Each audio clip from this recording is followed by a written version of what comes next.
Next item is update on the FRA grant announcement and the steps to come. I think Scott's going to start with that. So, thanks, Jim. And naturally, we got some very good news for our commission that we included a copy of the email we received in the agenda packet that we got the good news that last Friday we had official word from the Federal Railroad Administration that our $500,000 grant for the Corridor ID and Development Program was accepted. I do have a few visuals I'm going to try to show. What we have here, if you've been following the news, there were actually something I think the number was 69 of the Corridor ID applications that were granted by FRA. And the map you see here was put out by the FRA showing where those grants are. And there were also grants for the high-speed rail program and the federal state partnership. Some of those are substantial awards because they include final design and construction, even in some of those, if I understand it. So we're not going to get into that, but it was a major announcement from FRA of a number of projects across the country.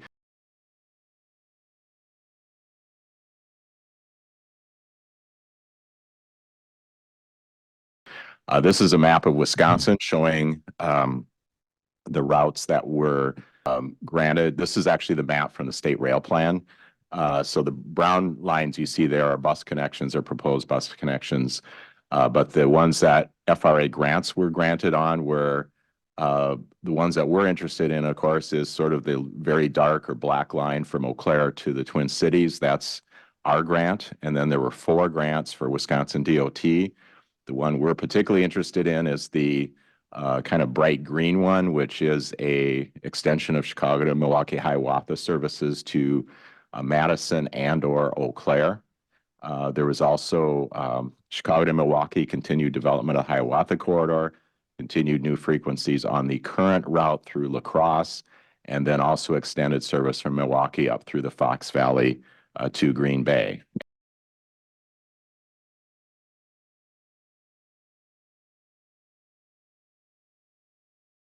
And this is the list from a DOT slide from a presentation they gave recently showing what those routes are. So the Hiawatha corridor expansion, additional service on the current route, the Madison and Eau Claire route to the Twin Cities, extension to Green Bay, our route, and then the Northern Lights Express, which is the Twin Cities Superior Duluth, which touches Wisconsin, was a Minnesota DOT corridor application. This is just a copy of the notification. This was included in your packet.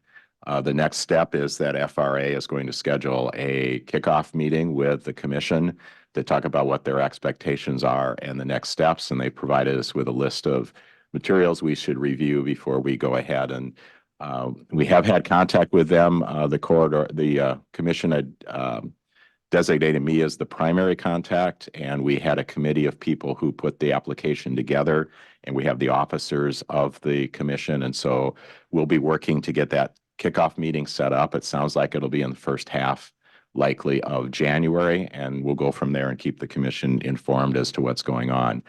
The Corridor ID program is the first step of a process to get to actually creating a passenger rail service. And so you start out with this no-match grant to get in place to do what's called a service development plan, which is the next step. That requires a 10% match.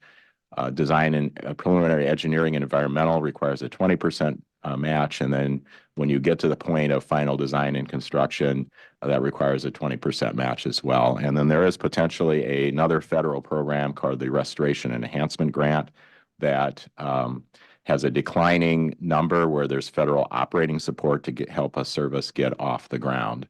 So just briefly, this was the cover of our application, and we talked about several key aspects. Certainly, to even talk about this, you have to be meeting important transportation needs, but we had some innovative things in our application, including competitive selection of an operator, which we've talked about extensively, looking at AI Pro carriers as possible operators, and Amtrak could certainly compete for it.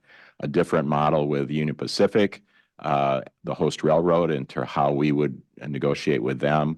the possibility of using zero emission equipment. Stadler has a hydrogen fuel cell powered train that we could consider using. And then one of the aspects that we think is important for our communities is having transportation oriented development so we get the economic benefits as soon as possible of having train stops. So just reviewing what the commission is interested in and we've seen as opportunities for passenger rail service, our application for frequent Eau Claire to Twin Cities service through Menominee, Baldwin, and Hudson, the through service from Chicago to Milwaukee to the Twin Cities, which is incorporated in WSDOT's application for that corridor. We will hear from WSDOT today an update on the second train that's going to be added on the route through La Crosse. That has been talked about as having a shuttle connection to the existing Amtrak stations, such as Toma from possibly Menominee and Eau Claire. And then when you saw that national map, the new long distance service between Chicago and the Pacific Northwest through North Dakota and Montana would run through Wisconsin. So potentially you could in the future, if you have two routes between Chicago and the Twin Cities, one of the long distance trains such as the Empire Builder could run through La Crosse and possibly the new one could run through Eau Claire and Menominee and Hudson. So this is a map of the TCMC that's coming up and illustrates that. And then of course we did have the North Coast High Wash, which is the route you see up through North Dakota and Montana. And they have a group called the Big Sky Rail Authority in Montana, which is a large number of counties who came together and started a rail authority there. So that is what I wanted to share. So at this point, as I mentioned, we're waiting for a kickoff meeting with FRA to understand their parameters and what we're going to need to do. We're looking forward to the next steps, and we'll know more when we have that kickoff meeting with FRA. Is there any questions for Scott? Any comments, questions? I know Ray Chambers and was Mason. I don't know if Mason's on, but Yeah, they may have some thoughts too on where we go from here. We're going to look at these FRA parameters, but we know that we want to look at things like contemporary ridership. We need to look at things like the track structure, station locations, and return on investment so that we can go to the next stages. But go ahead. Yeah, just said, I'll take a first shot at that. We are going where no man or woman has ever gone before, and that this program is brand new. And so the FRA and everybody else are feeling their way along as to how it's going to unfold. As you said, there were, I think, 69 projects that were funded with $500,000 grants. Everybody is trying to figure out what it's all about. The key first meeting is going to be the one you just discussed with FRA. Exactly what is their expectations? The question for us is how do we get from here to there? Here is the planning process, the no match $500,000 grant. And so the money that you're going to have, and then it'll have to be the expenditure will have to be approved by FRA. The money that you're going to have in order to take you from here to there, and where is there? So here is where we are right now. We've got a vision, we've got plans, we've got ideas, we've got cooperation from the host railroad. There is to get us into step two. Step two, which is planning development, as the charts showed, project development. Once you're in there, then there's more grant money becomes available, although this has a match to it. But step two puts you into the real world pipeline. It proves that the project is feasible and that it's going to be all systems go. So it's critically important that we try to get to step two.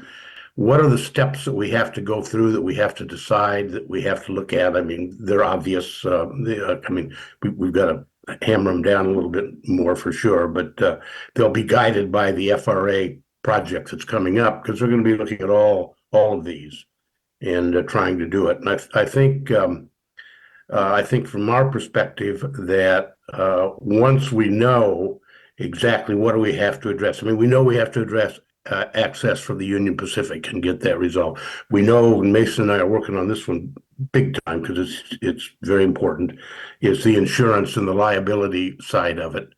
So, we can start lining those things out right now that we've got to address in the process. How are we going to go through the process? I'm not clear yet exactly, but my own belief is that the process that we went through for about a year with market soundings, including in Omaha and other places, really informed the application that we put in. And I received some information from the through the FRA that one of the things about our application, which was a small application in the scheme of things, was that they were absolutely intrigued with the competition aspect and how do we put that together and make it work. They were absolutely intrigued with the Union Pacific's cooperation, which they made clear to the FRA at the highest level on this project. And of course, we created between us, it was primarily the work of the Union Pacific, but we created the competitive direct access process agreement. That becomes an alternative to dealing only with Amtrak, and it's FRA is extremely interested in, does that work? How can we make it work for other how can they make it work for the other projects that choose to go that route? So we've got a lot on our plate right now, but I just think we have to stay really, really focused. Scott, I believe, has it really has this thing under control of what we need to do. I think it was a masterful job of getting the application in and getting an application that has really intrigued the FRA. So with that, I'm feeling pretty optimistic right now. Mason, do you want to pick up on that? Yeah, sure, Ray. Obviously, we're very excited about this first $500,000. We think it's going to take us a long way. I think obviously some next steps is starting to figure out in terms of what exactly the host railroads would need in order to accept the service. Obviously, with the station planning side still, so there's still some stuff to do, but overall, I think we're in a pretty good place. This is Gretchen, the city of Menominee. So as city councils and county boards, I feel early in the process, we need to insert our ideas about how the 10% and 20% match are going to be split. And, if it's city and counties that are the expected participants, or if universities are involved. But more importantly, I'm going to start to need to get it onto our capital improvement plan, and get an idea of how much money we're going to be requesting. So I assume that's going to be part of phase one. And just wanted to insert that so that we can get on our planning. Otherwise, it's going to be a hard sell if we surprise our councils with it. That's a critical part of step one, to try to determine exactly what the costs are going to be, what the revenue expectations are going to be, what the options are, and then where's the money going to come from as we get to step two, project development. Critical. I'll just comment on that too. So I don't know how long even this step will take, but as we do the kickoff meeting, I think it's fair to presume that we'll be working with some consultants who have knowledge in these areas. I also anticipate we'll be working closely with Wisconsin DOT, Minnesota DOT, Ramsey County, in particular because the Wisconsin DOT has a corridor ID application that uses the same tracks and the same stops and so forth. So we'll have to coordinate that. And then one of the things that working through that process will help us figure out is that next step is a service development plan. I couldn't tell you what a service development plan costs.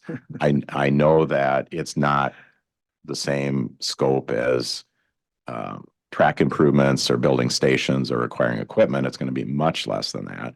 And then you need 10% of that for the next step. So as we get in this process, we'll probably have a better idea of what that will take. And then certainly the state of Wisconsin has been a little bit schizophrenic when it comes to passenger rail, that we had projects that were turned down 10 years ago. But in the meantime, we've moved forward with projects. We've expanded the Hiawatha services. We're adding the second train. So the state will have some role the future, but that's a ways down the track too when it comes to design and construction and some of those things. So those are all unknowns, but the fortunate part is that we're going to have some funds here to really get into those and figure it out. Well, thanks for the question, Gretchen. That's the first question I was asked when I announced that we were doing is where's the money coming from? So, anything else on Scott's discussion there? Anything follow up?